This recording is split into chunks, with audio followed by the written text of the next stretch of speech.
Hi guys, Tanner Smith, EDL 854, Module 16, Case Study Missing Booster Club Funds. A brief summary about this case study: George Washington Middle School is located in a large city, housing approximately 450 students. Student population and socioeconomic status has been declining for some time, but parent involvement in school activities is still high, especially through PTA and Booster Club. Booster Club requests that 4 parent volunteers help during school events. Mrs. Bowman is a parent at this school who is involved through PTA and Booster Club. She also has a daughter going to the middle school who was just recognized as an all-star cheerleader at an event.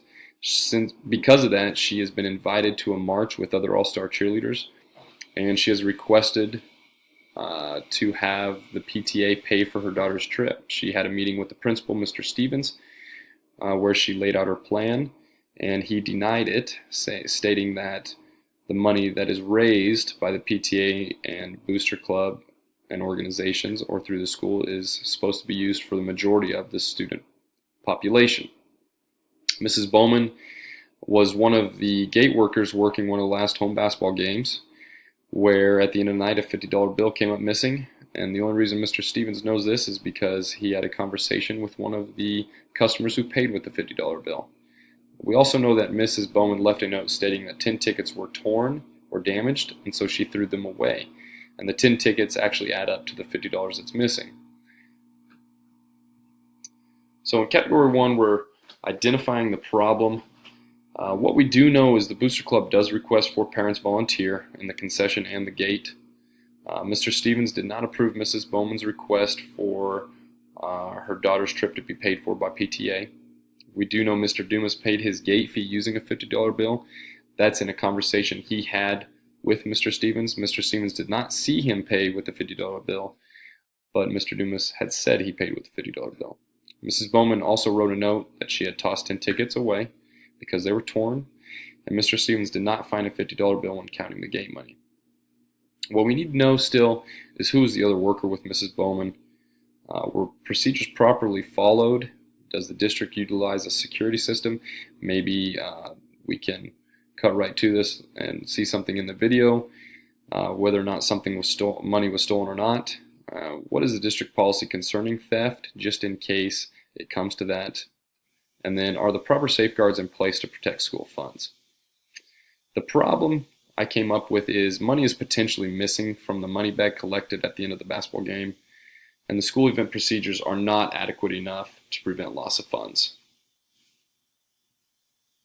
Category 2, my proposed plan of action is to establish the appropriate procedures needed to ensure funds are adequately protected.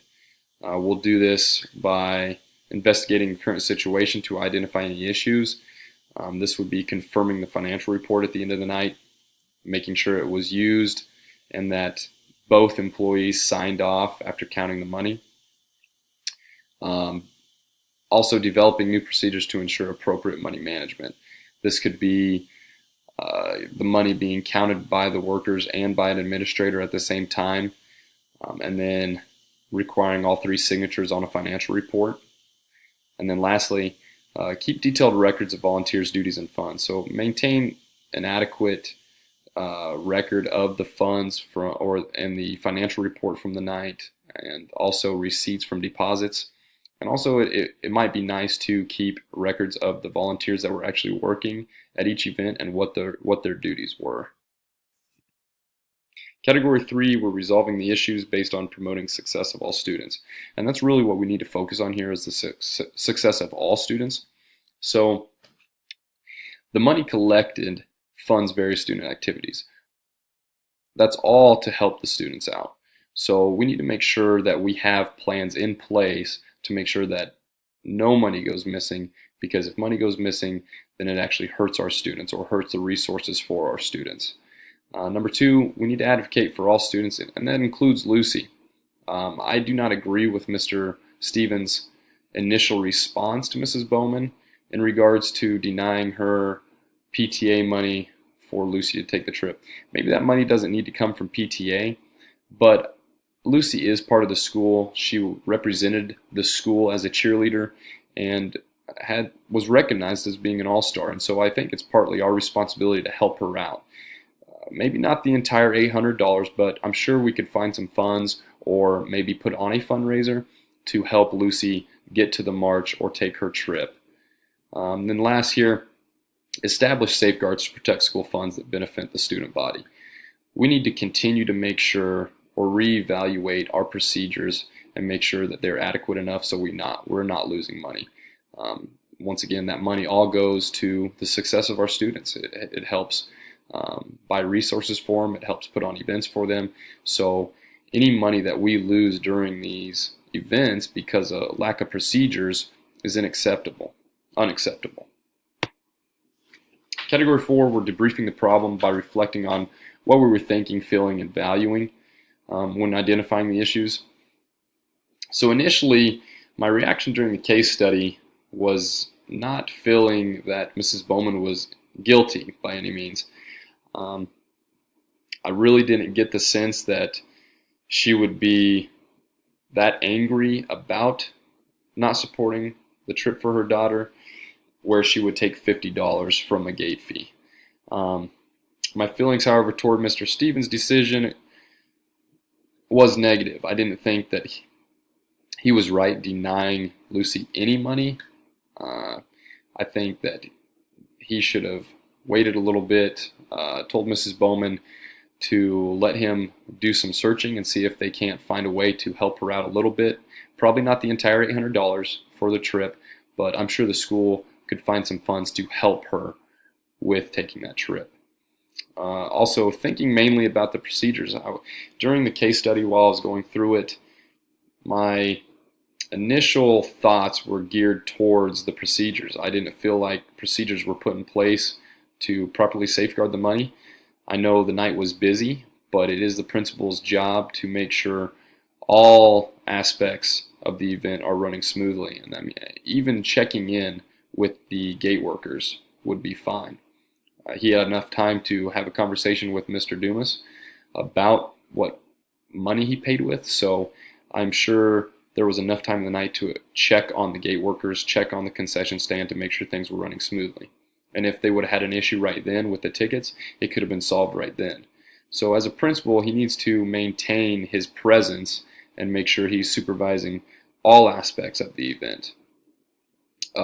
Number 4, I was questioning the high usage of parent organizations handling school funds, and that's probably not so much the parents handling the funds as it is the lack of supervision of them handling the funds.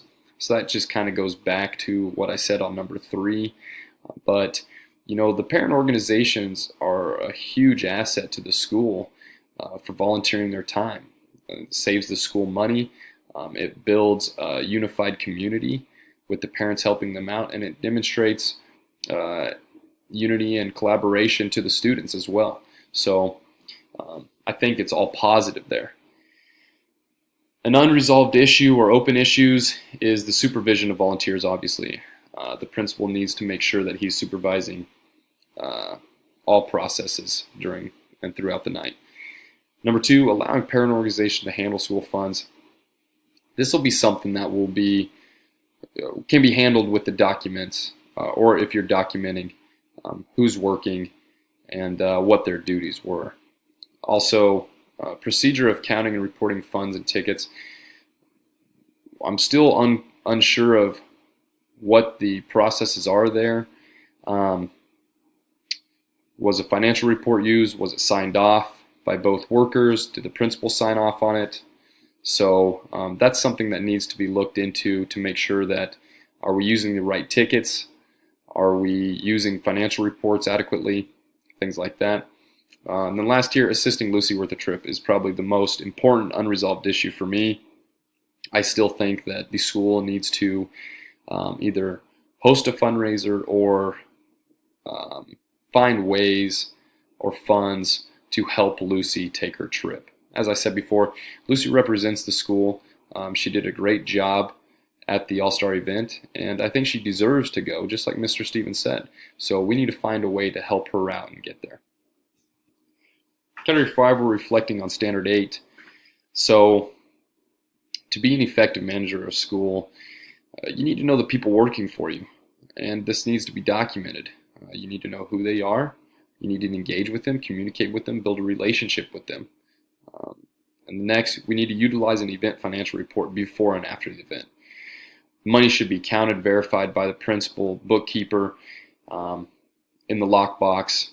Once it's taken, workers need to verify that count as well. And then at the end of the night, it would be best for the principal and workers to count that money together, have all three signatures, and then the principal can take the money to deposit it the next day. Funds collected are counted by workers with the principal at the end of the event, like I just mentioned. All unsold tickets, damaged or otherwise, need to be accounted for and returned. This issue could have been solved right from the beginning if, instead of throwing those tickets away, Mrs. Bowman placed the damaged tickets in the money bag with the funds collected at the night. So that's just something that needs to be settled with workers and communicated with them, and that's a procedure that needs to be put in place. Whether tickets are damaged or not, they need to be included with the money bag at the end of the night. Then last year, practice secure methods for immediate deposit. Continue to have the security guard walk out with you, but there's no reason for you to count the money with the security guard. The money should be counted with the workers and signed off, and then allow the security guard to walk out to make sure the money gets safely to where it needs to go. The next year, supporting stakeholders. We're supporting stakeholders by thoroughly investigating any situation before making an accusation. Principal in this situation counted the money afterwards. He needs to recount that money, look in the money bag, and then look in places where that money might have gone. This could also be compared with the concession stand money. Maybe the gate money didn't have enough change, so they had to go to the concession stand and break the $50 bill. We don't know, so we need to look through all situations before making accusations. Next is you trust the volunteers during the events when handling funds. They've been doing it, I believe this is Mr. Stevens' third or fourth year. They've been doing it ever since, so we have not had any issues that we know of until now. And so you have trusted these volunteers. They're an asset for the school. We need to continue to trust them and utilize them in a positive manner. Continuing to utilize parent volunteers during events, like I just mentioned. They're an asset to the school. They help us. They save money for the school. We could be paying employees to work the gates and concessions, but the parents are kindly volunteering. And supervision, we need to engage with the community members and event volunteers, and then check money bag and event financial report at the end of every event with the people that we need to. We need to communicate with parties involved if necessary. If this becomes a reoccurring theme based on the documents we have, then we do need to discuss things with the workers, maybe not have them work the events anymore, and go from there. We need to evaluate the current procedures to ensure appropriate safeguards are established. This needs to be a reoccurring thing.